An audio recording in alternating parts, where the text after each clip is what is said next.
Well, as it was announced, I just came from Paris, and I had a blast.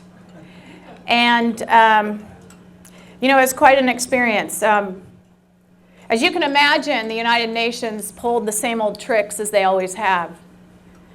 It's all about show. It's all about... They get to run the city. They get to run around in their limos, with their police cavalcades, with their helicopters, with their private jets. But you and I, we must change our lifestyle according to them. Because according to the United Nations and the United Nations Framework Convention on Climate Change, we human beings, especially us in North America, are just way too destructive for planet Earth. The book I have right here is called the President's Council on Sustainable Development. It was Executive Order 12852 by President Clinton. And I'll just read from this report just to start us off, just in case someone doesn't understand what, or someone newly is listening to about United Nations Agenda 21. Again, from Executive Order 12852, effective execution of Agenda 21, in other words, the agenda for the 21st century, will require a profound reorientation of all human society, unlike anything the world has ever experienced, a major shift in the priorities of both governments and individuals, and an unprecedented redeployment of human and financial resources. This shift will demand that a concern for the environmental consequences of every human action. What human action are you doing right now? Eating. What else? Breathing. They say every human action be integrated into individual and collective decision making at every level. And that's exactly what they're doing, what they did, what they're agreeing upon in Paris. Daniel Webster said, "If all my possessions were taken from me with one exception, I would choose to keep the power of communication, for by it I would soon regain all the rest." We need to keep communicating. This is what he's saying here. Do not stop communicating. Do not stop reaching out to your friends and your family. This topic, United Nations Agenda 21, in my opinion, is the most important topic that any one of us should be talking about. Just a question here, or a thought. Has anybody talked to someone outside of this room, inside this hotel, about United Nations Agenda 21?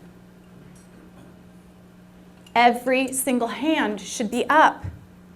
It is going to get so uncomfortable here forward. I predict that 2016 is going to be one of the most extraordinary, transformational years in our history. Remember what Obama said. We are just 5 days away from what? Fundamentally transforming the United States of America. I, like you, demand the truth. And we're not getting the truth. That's why I ran for Congress in 2012. And in 2012, I also went to the Rio Earth Summit. Rio Plus 20 is what it's called. The United Nations Conference on Sustainable Development, because in the 21st century, sustainable development is our way of life. And they called it the future we want. Now, the future we want wasn't lacking in Paris. That statement came up all the time. And I missed something at Rio Plus 20. I missed, but has seen in the last couple years, you all know who this fellow is. He was also at Rio Plus 20, but you see Maurice Strong, you see his button here. It says, Step Up Agenda 21. In other words, let's step it up. Let's push harder.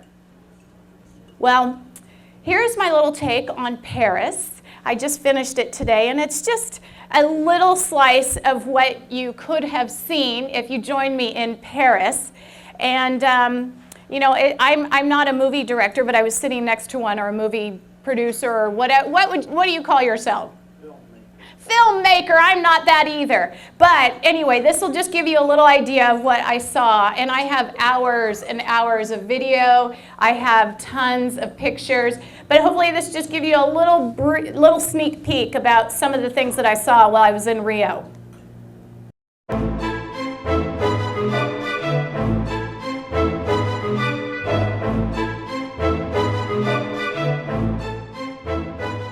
Here we are inside of the general area, the public area of COP21.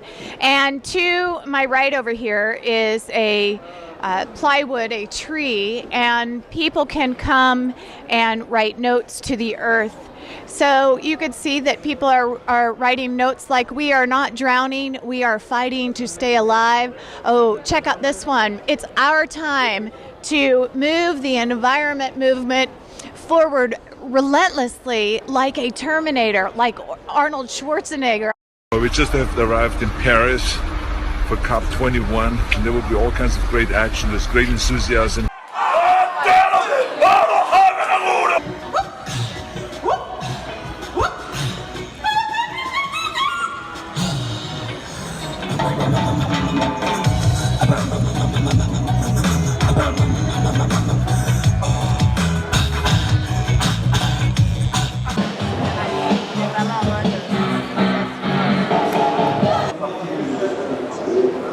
So carbon pricing is a way for governments to incentivize reduction of CO2 and other greenhouse gas emissions.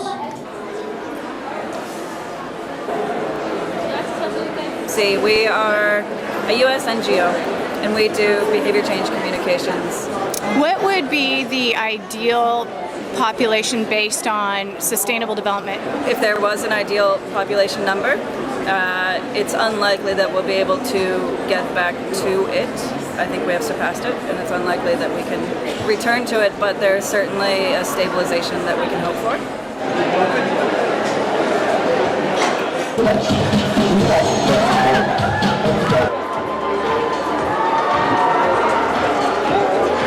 And we happened to meet Tarek from Egypt. From Egypt.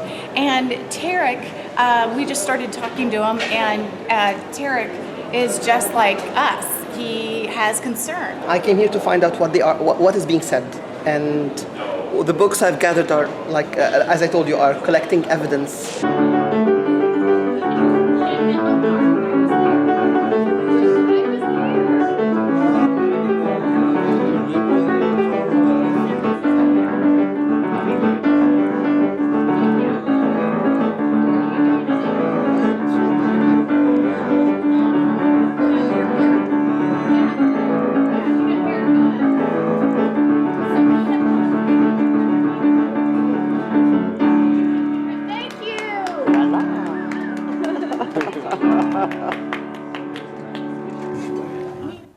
So besides seeing a lot of, I used to be a corporate event planner for Google, and I know green events, I know big events, I even did events for future presidents, and I can tell you, just like Rio Plus 20, this event was full of hypocrisy.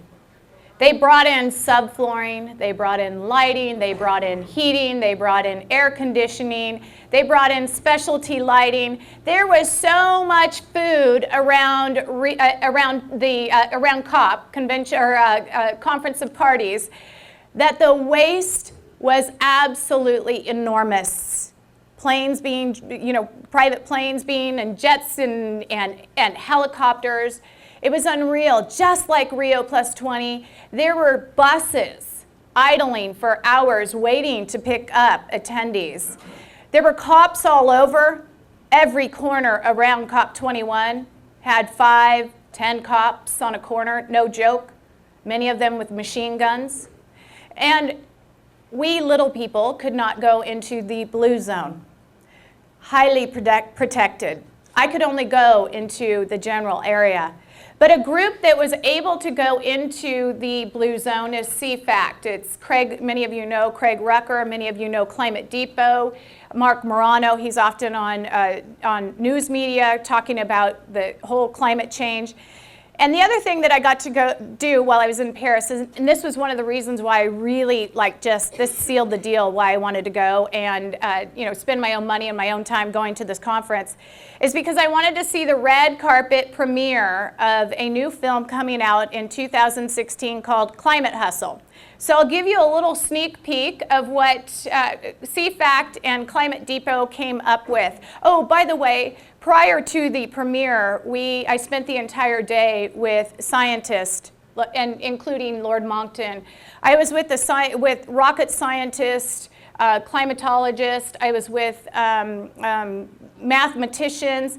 All these people, the scientists who don't agree with the United Nations Framework Convention on Climate Change, who do not agree with the IPCC. Every event we did was met with protesters protesting coal. And yet when you look at these people, you see that everything they're wearing, so they're protesting, greenhouse gases. And as a cattle rancher's daughter, I could tell you that everything that they were wearing was either livestock byproduct or fossil fuel petrol byproduct. And just, to do my ag industry a little bit of credit here, you know that practically everything in this room is livestock byproduct?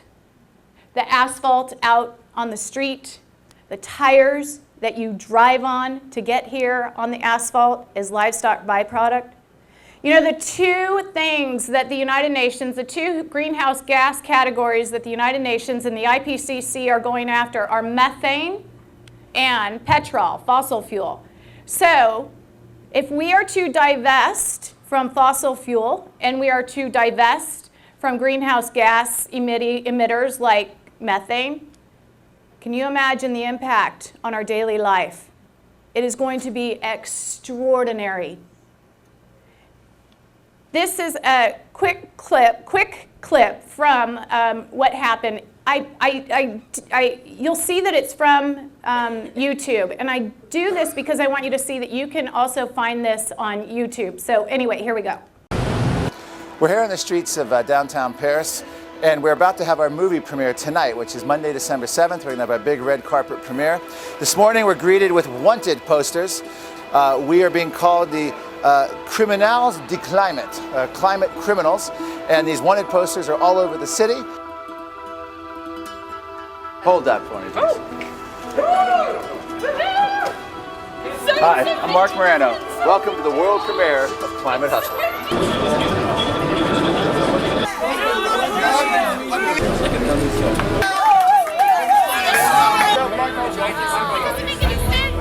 It's too scientific.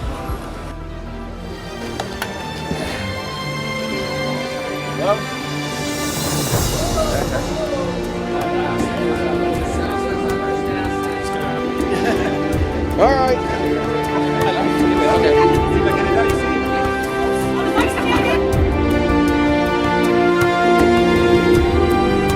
It's a fantastic movie. It was very informative. It was very entertaining. It made me laugh. For me, it came as a surprise. Certainly laid out the notion that there is not a quote-unquote scientific consensus. An inconvenient truth indoctrinated you, but this film makes you think. I think it's something that's both funny, very informative, and certainly very well researched. Using that breadth of divergent scientific people from many different institutions and sub-disciplines of climate science is a tremendous strength. And I really appreciate the comedy and the science and blending those together. I mean, you can think, you listen, and you can make up your mind. It was a great film, good movie. Each of those guys that you quote know what they're talking about. People who are my age remember being scared by global cooling. Mark Morano is fantastic. Yes, it can change the mind. That's important. You hear them talk, and as I said, for my opinion, they're ridiculing themselves. So that's where even the fun of the movie comes. It addresses reality, not imaginary fears. The warmists, the alarmists, they don't look good in it. So I hope everybody sees this film. Oh, I really did laugh. I really enjoyed it. I had a good time. This film is funny. And what they do is they take media clips from the 1970s where we were being warned of global cooling. And then just 10 years after that, all of a sudden, the global warming rhetoric started. So when it comes out in early 2016, they're going to get this in movie theaters. It's going to be available on DVDs. I hope you get it out there. It is a really great film, and the way they did it is they had so much fun, which is something I think we all need to start doing, is having fun with, this whole global warming hype. Because I know that truth is on our side, and when the history starts to catch up, and we are going to be people who say, okay, so we told you this was happening, and our credibility is just going to skyrocket as things start to unfold in 2016. The United Nations IPCC, Dr. Ottmar Edenhofer, said, we redistribute de facto the world's wealth by climate policy. One has to free oneself from the illusion that international climate policy is environmental policy. This has almost nothing to do with environmental policy anymore. It doesn't. Because what the United Nations is up to is now taking under what they call the United Nations Principles for Responsible Investing. How many of you are part of CalPERS or CalSTRS? Your pension funds are now being used to fund Agenda 21 and the Sustainable Development Goals of 2030. CalPERS and CalSTRS and retirement systems all over the United States, including the AFL-CIO, signed an MOU with the United Nations. It's called the Montreal Pledge, under something called environmental social governance. So the United Nations has attacked practically every industry. In fact, one of the side events at the Paris conference was called Sports and Innovation. What they decided to do with sports, with professional sports, is now do behavior change for sustainable development living, for reducing your consumption, which is, just to indoctrinate, to educate people under sustainable development goals. Daniel Webster said, our destruction, should it come at all, will be from another quarter. From the inattention of the people to the concerns of their government, from their carelessness and negligence, I must confess that I do apprehend some danger. I fear that they may place too implicit a confidence in their public servants and fail properly to scrutinize their conduct, that in this way they may be made the dupes of designing men. How many feel that way right now? We are getting duped, and I think it's our fault. This room should be full right now. Standing room only. No more preaching to the choir. It has to be beyond that. It has to get uncomfortable. That every hand, when I said, have you talked to someone outside in the room, or outside of this room, have you talked to someone about Agenda 21? It has to be. We have to be that vigilant. We have to be that aggressive. Christiana Figueres is the United Nations Framework Convention on Climate Change Secretariat. Here's what she had to say in prep at the United Nations Principles for Responsible Investing, UNPRI, conference that was in Montreal. Because, my friend, this is it. We have 15 months to put a regulatory framework that is actually going to guide us over the next 30 to 50 years. If we do not do this in Paris, the economic consequences are ones that you have understood, but I also want to tell you the political consequences, which is what I'm responsible for. Political consequences. What political consequences is she talking about? Well, are you wondering if they came up with an agreement? Yeah? This is a film that has been leading up to the Paris conference that can be seen, a little clip, in the theaters. Has anybody seen? You've seen it? Well, check this out.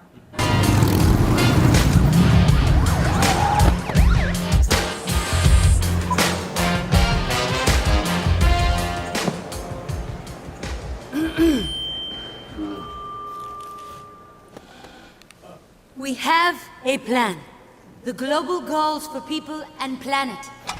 to end poverty, to fight inequalities, and to defeat climate change. And I am proud to announce the plan is agreed by everyone.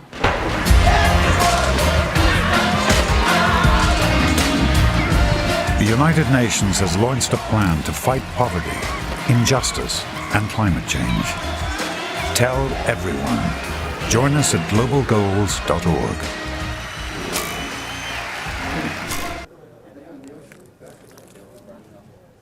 So they did agree on a few things. They agreed, and by the way, the final text is still coming forward, but it is the draft, and they call it the final draft, and the final text is coming forward. From Executive Director of Greenpeace International, Kumi says, the wheel of climate action turns slowly, but in Paris it has turned. This deal puts the fossil fuel industry on the wrong side of history. Jennifer Morgan, World Resources Institute. It took hard work, grit, and guts, but countries have finally united around a historic agreement that marks a turning point on the climate crisis. The Paris Agreement marks a new form of international cooperation, one where developed and developing countries are united by a common and fair framework. The agreement is both ambitious and powered by the voices of the most vulnerable. Michael Bruni, is that right? Executive Director of Sierra Club. The Paris Agreement is a turning point for humanity. First, for the first time in history, the global community agreed to action that sets the foundation to help prevent the worst consequences of the climate crisis while embracing the opportunity to exponentially grow our clean energy economy. Decisive leadership and action from President Obama and other world leaders, an increasingly powerful climate movement, and strong progress in the U.S. and globally to move off coal cleared the way for every nation to come to the table. Here's an example of where we're heading. This is Ecoscience. This was written by Paul Ehrlich and Ann Ehrlich. Paul Ehrlich, you know, the professor from Stanford who wrote Population Bomb, and John P. Holdren, who is our science czar. They propose establishing a money-independent price on every activity that has a clear environmental impact. The basic non-monetary unit would be the natural resource unit. The overall level of environmental impact would be regulated by government establishment of both the total yearly allocation of NRUs and the price in NRU of every good. In other words, they take a resource from the environment, they put a value to it, kind of like climate or cap and trade or carbon pricing, and then they distribute them. So what does that look like? It might be possible, for instance, for an individual to have a second child or to fly a light aircraft 100 hours per year, but not both. Or one might decide to have an air-conditioned house, but if so, an overseas vacation might be possible once in every 10 years. In other words, the goal is to limit, not only limit your lifestyle in every fashion, but also limit the amount of resources that we can extract from the earth. So they came up with a 1.5, we read, it might be 1.6. It was going to be 2 degrees, but at this conference they got more aggressive. So now it's a 1.5 or 1.6 degree. In other words, 3.6, no more than 3.6 degrees Fahrenheit in the change of the environment in the through the next of the century. To give developed countries, so developed countries must help developing countries. What's that? Wealth redistribution. Developed countries must pay for catastrophes. Now, whether or not Obama agreed to this yet, I do not know. He wanted a non-binding agreement so that he could avoid Senate ratification. But the rest of the countries weren't going along with that. And I don't know what they ended up coming up with. We'll know on Monday. And then binding. Either way you look at it, the United States is in big trouble. And how are they doing this? Through the Sustainable Development Goals. Anybody familiar with the Sustainable Development Goals of 2030? How many? How many are familiar with the SDG 2030 goals? Not enough. When are they signing? Guess whose birthday?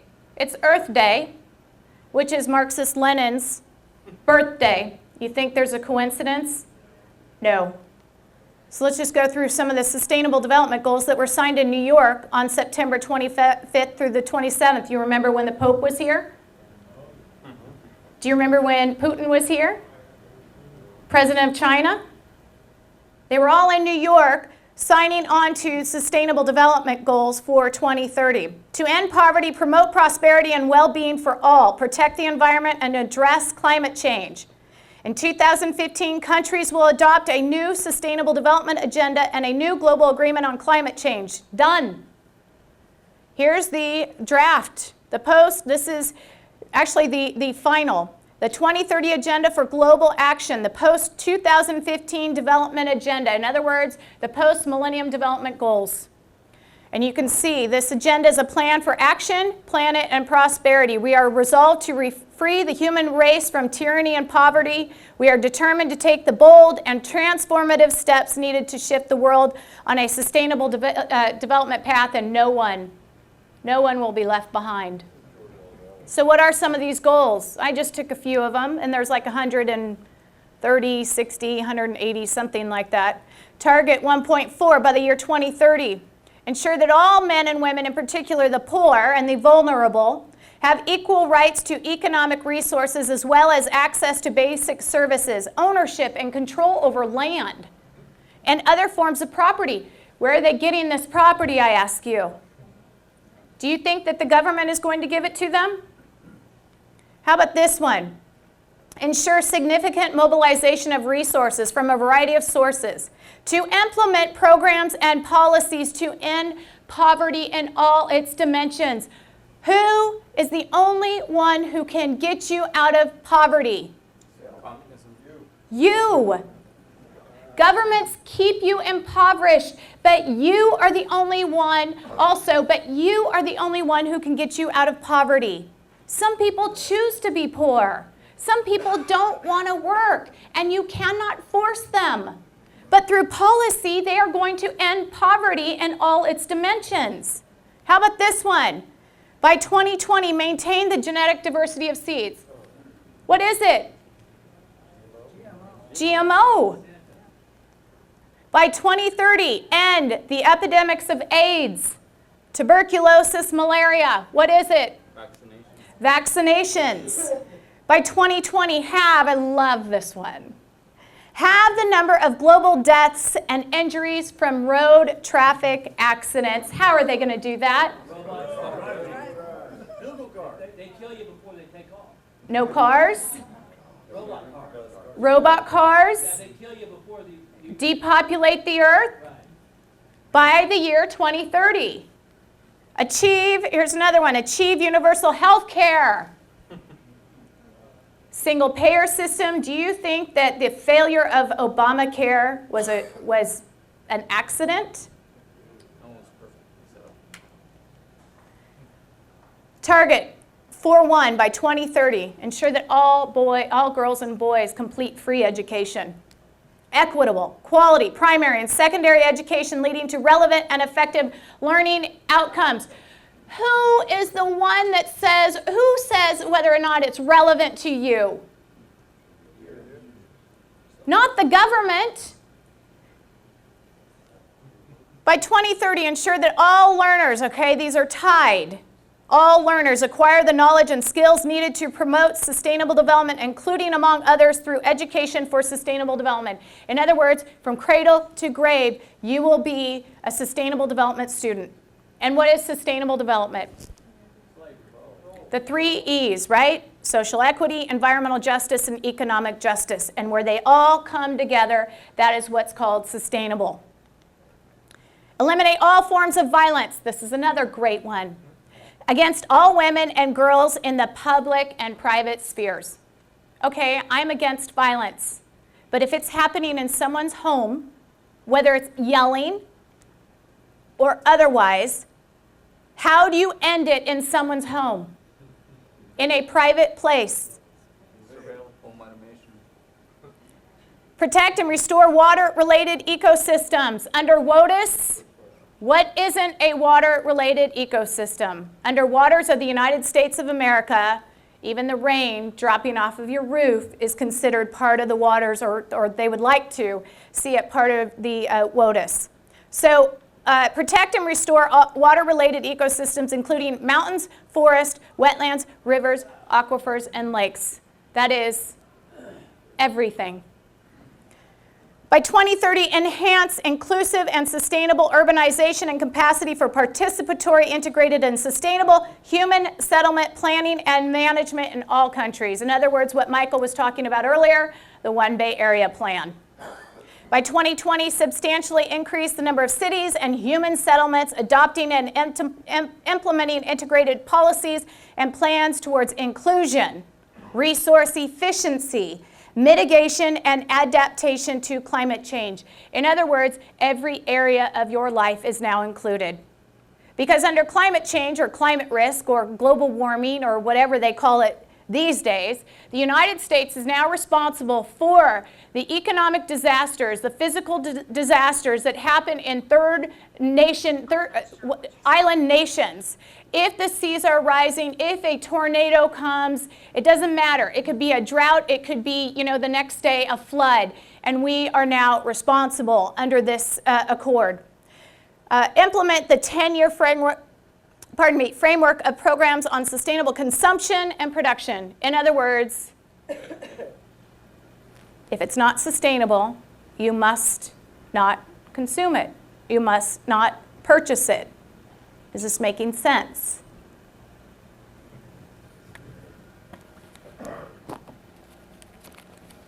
One of the ways they plan to do this, as Michael had mentioned earlier, is population is a big key for them, as you saw in that video, too. Everywhere I went, it was, and talked to people, that there are way too many people on the earth. This is a book, a children's book called Rescue Mission Planet Earth. The foreword with Boutros Ghali, and of course Al Gore was wholly responsible for this book.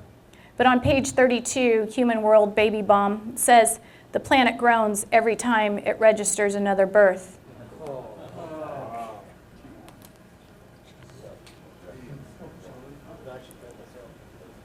So life is changing for us, and it's going to get uncomfortable. And I request, I know we're all active and we're all busy, but we're not busy enough. It's no more, you can't get tired anymore. There's no time to be tired.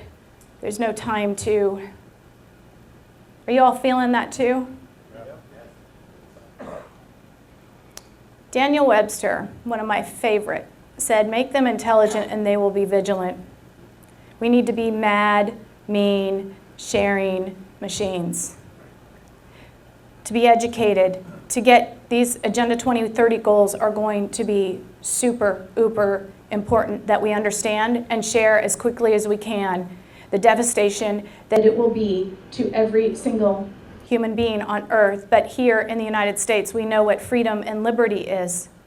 And therefore, for us, I believe we're going to feel a bigger pain than any other country, than any other people.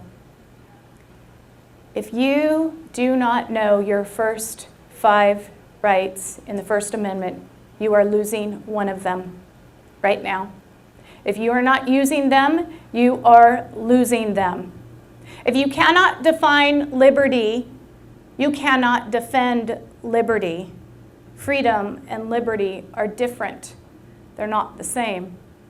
What makes America work is that we have liberty. And with liberty, you have a moral compass. And with that moral compass, you get to say who your creator is. I choose God for my creator. God gave me my rights. He gave me my natural rights. It wasn't government who gave me my rights, but the United Nations, as you all know, is creating a vast global governance system. and they're about ready to seal the deal. Liberty is your moral compass, and because we are not a free nation, as most people say, if we were a free nation, I'd be free to murder, I'd be free to steal. But because we have liberty, we have a moral compass that says I cannot do those things. We are not a democracy, we're a republic. And if you are not correcting people right now, as they say, oh, and I'm hearing this all the time, we're a democracy. No, we are not. The difference between a democracy and a monarchy is how many people rule over you. Daniel Webster said, make them intelligent and they will be vigilant. Give them the means for detecting the wrong and they will apply the remedy.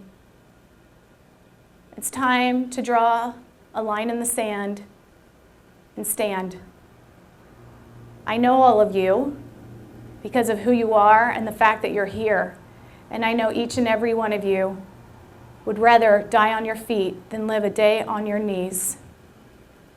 But it's time that we have to stand and say, I'm either going to be an American or an American.